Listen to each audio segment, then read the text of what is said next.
Hi, I'm Dani. And I'm Si. Welcome to Business in the Brew, a podcast dedicated to all things business with the occasional cuppa. We take a business story, theory, or something we just want to chat about and give it a dusting of our own special personality and sense of humour, combined with our experience and knowledge. We're both business graduates and have run our own businesses for many years. We can't wait for you to listen.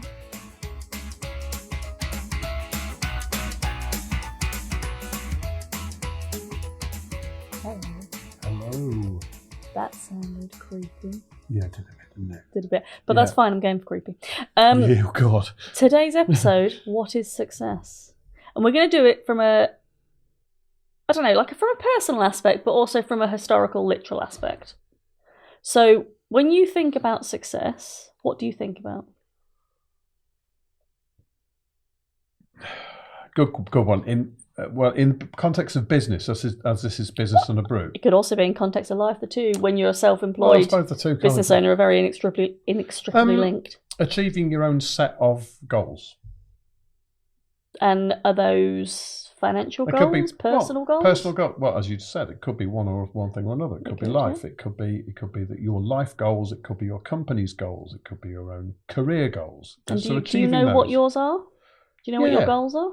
Yeah, I do, but I'm not going to share them. No, I don't need you to share them. Yeah. It was just in case you asked me, I was heading that one off. No, I don't need you to share them. Do you think that decisions you make in life are all leading towards those? I have achieved some of them. Some of them have taken longer than I thought they would do, and some haven't taken quite as long. Is it that maturity thing you're still trying to crack? Yeah. Yeah, that's a long way off. It is a little bit, yeah. I'll be honest, we might want to let that one go. What's your excuse? Shut up. For a lot of people, success is often defined by what they see online. You're almost conditioned to see things and think, oh, that's what I should want, especially if you're self-employed, because you are surrounded all the time. For things. Yeah, like you should want to work from a beach, or have every holiday on a super yacht, or have the expensive bag, or you should want to earn 6 figures a month or 7 figures a month. And the reality is that for most people, that's actually not what their definition of success is, but people don't spend time really thinking about it.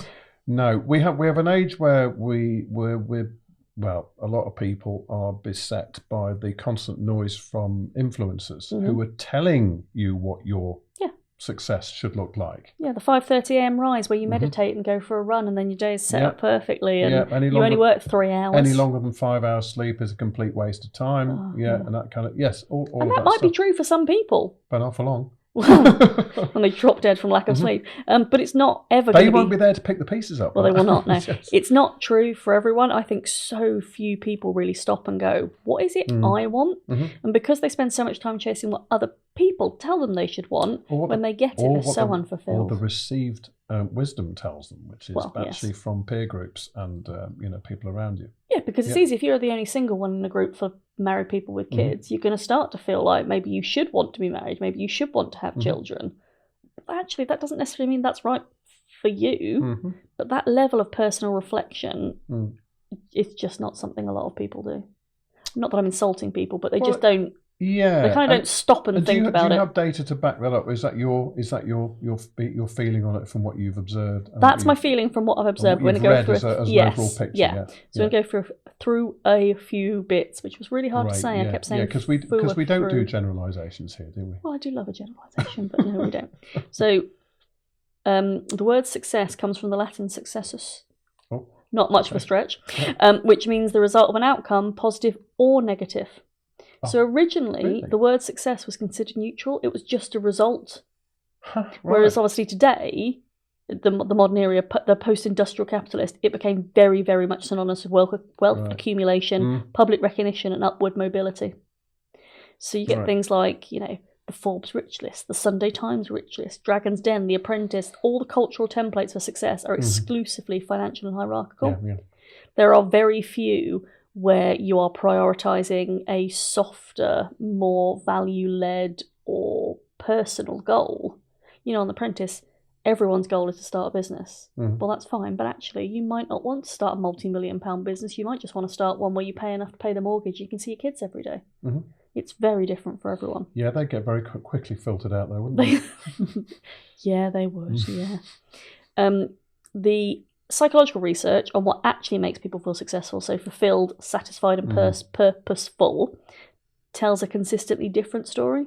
So self-determination theory finds that autonomy, competence, and relatedness, so the sense of making your own choices, getting better at things, and being meaningfully connected to others are the primary drivers of well-being. But none of those are considered in terms of being rich or famous. Sounds a little bit woo for a lot of people, though, doesn't it? It is, and I think that's why it's very hard to quantify. Yeah. You can't measure the sense of making your own choices. No, you can measure pounds in your bank. But isn't this tension between the two is literally one's pulling one way and one's pulling the other. I am doing this to achieve these things, but actually I really just want to kind of be over here in the woods. Which is where I often think that I want to be. But, over there in the woods. Yeah, but there's a real there's a real issue for a lot of people that don't have the luxury of making that choice, though. That I would agree with. Yeah. That this only applies once your basic needs are met. If you think about Maslow's hierarchy, as long as the basic needs are met, the rest of it then becomes aspirational rather than incomprehensible, to be completely honest. Yes, you're always seeking out the next step. I'm talking about people who have made their mortgage payments. They're not overly worried about money. Mm-hmm. They are building something, they are striving for something, they are doing something. And I remember very distinctly a couple of years ago in my business, I set a financial target. First time I'd ever done it. And I took on a client to hit that target. And I did it quite quickly and I was really pleased. And it was one of the worst clients I ever took on. The relationship was difficult. I was super, super stressed all of the time and I hated it. And we ended our relationship, or I ended my relationship within a couple of months. And my income goal obviously then fell off because I was nowhere near it. Yeah. But I felt so much better. So it's like you'd been there, you tasted it. Yeah, I'm like that. And then I don't like the taste of it. No. Don't get me wrong. At some point, the income levels exist. But the income levels exist for me because I want to reinvest in coaching. I want to invest in my business so someone can take on some of the elements I don't necessarily want to do, or use an expert who can really push my strategy forward. Mm-hmm.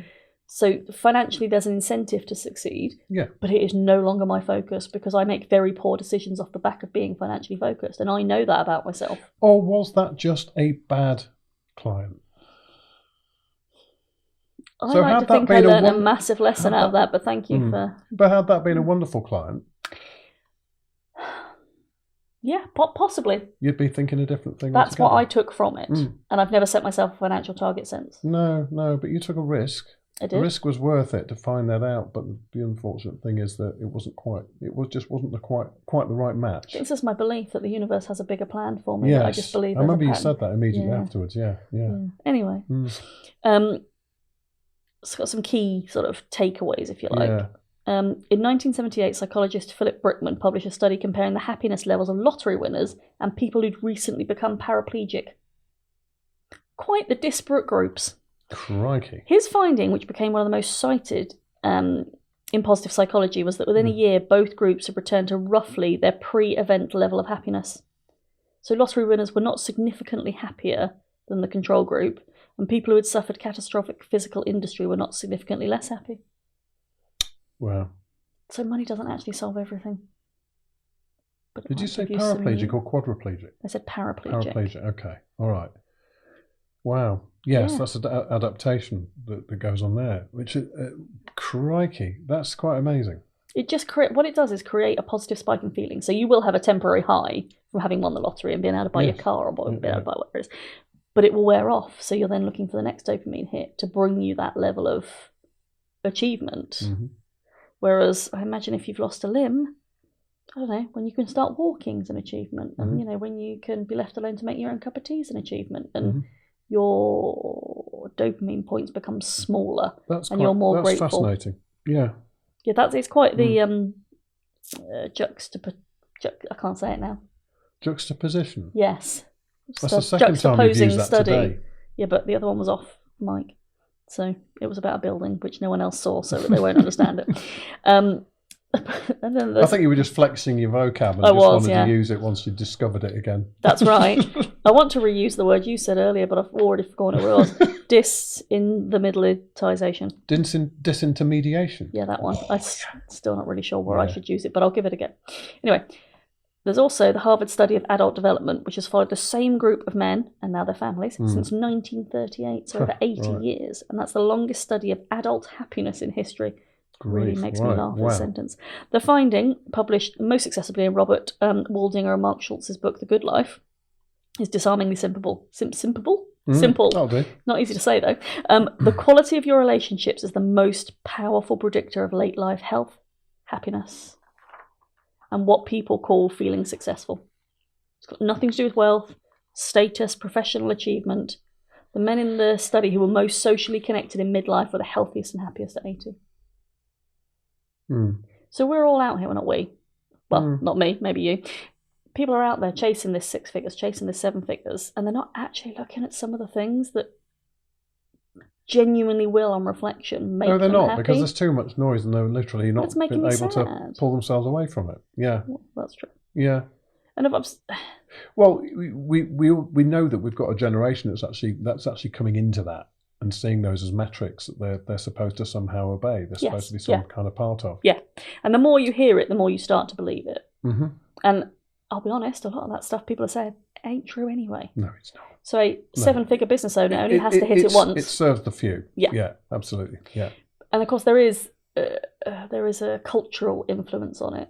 So this financial definition of success isn't universal. It is very much a Western culture thing. In Japan, they have the concept of ikigai, which broadly translates as a reason for being, and it frames success not as an outcome, but as a daily state of purposeful engagement with the intersection of what you love, what you're good at, what the world needs, and what you can be paid for. How brilliant. So it doesn't discount the element of earning, but it's this intersection of everything kind of coming together in this beautiful... Ikigai, I can identify with that, because actually I do what I do and enjoy what I do. I'm doing the rattling thing. You are, yeah. I do what I do because I get genuine joy and interest out of it, and actually I like the rewards. The rewards aren't just the financial, the rewards are actually the reputation, and people being happy with what I've done. Yeah, exactly. Yeah. In Bhutan, the government measures gross national happiness alongside GDP. the GNH. I love that. The idea that societal success cannot be captured by economic output alone, which I don't think is wrong. And among the Māori in New Zealand, they've got mana, the complex concept of encompassing prestige, authority, and spiritual power, earning through a contribution to community rather than personal accumulation. So it's still a level of accumulating physically, but for the greater good rather than for yourself. Bit communist, but yeah. But they're not romantic alternative frameworks. They are functional definitions that millions of people live by. It's not, that little weirdo group over there. These are whole countries, whole societies. Yeah. They are. And before the Industrial Revolution arrived, that state was probably in play within our own societies. Oh, potentially, and it was when that started to change, is where those landowners and the mill owners and the exploitation. Yes, as soon as you got societal levels, you had aspiration. There was an awful thing back in the 15th or 16th century, the Enclosures Act, which is where people who once occupied land that was deemed common land was all of a sudden not common anymore. And then you had to go and find an employer to work for, because you couldn't work for yourself anymore in the fields. You had to go and work for someone else to earn a wage. Which is awful. And that's basically what we've been living with the moment for the last at which 200 years. We had to start aspiring to something bigger. Yeah.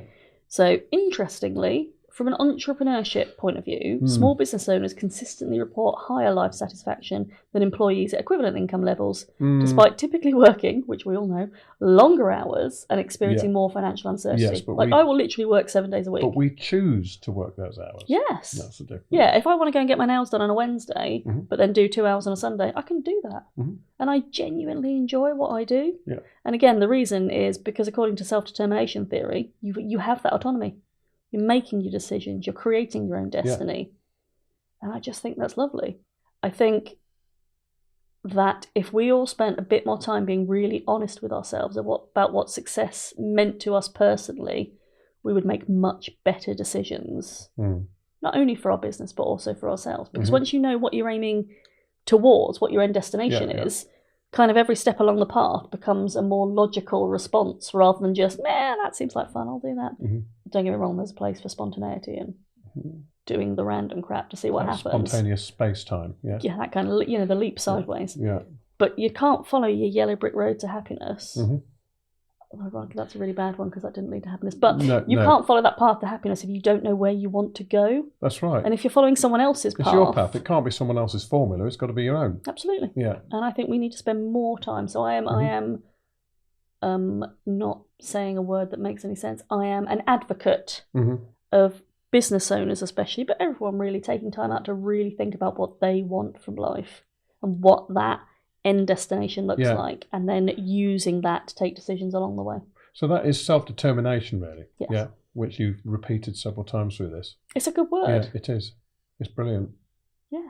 So that's this. I mean, I could have this conversation for hours. Yeah. We could talk about this like for the next 3 days, but I have to stop it at some point, or people will get bored and turn off. We should take the mics with us. Yeah, and just go and to have the a pub. pint. Yeah, the drunker I get, the more erudite. Is it the more philosophical? That's right. The more sloths. No, now even I can't say it. I'm sober.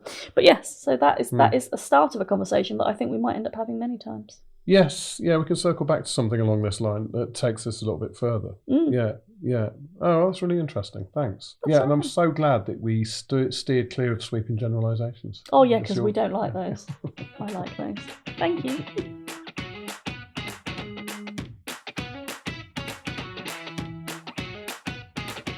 Thanks for supporting us by downloading and listening to this episode.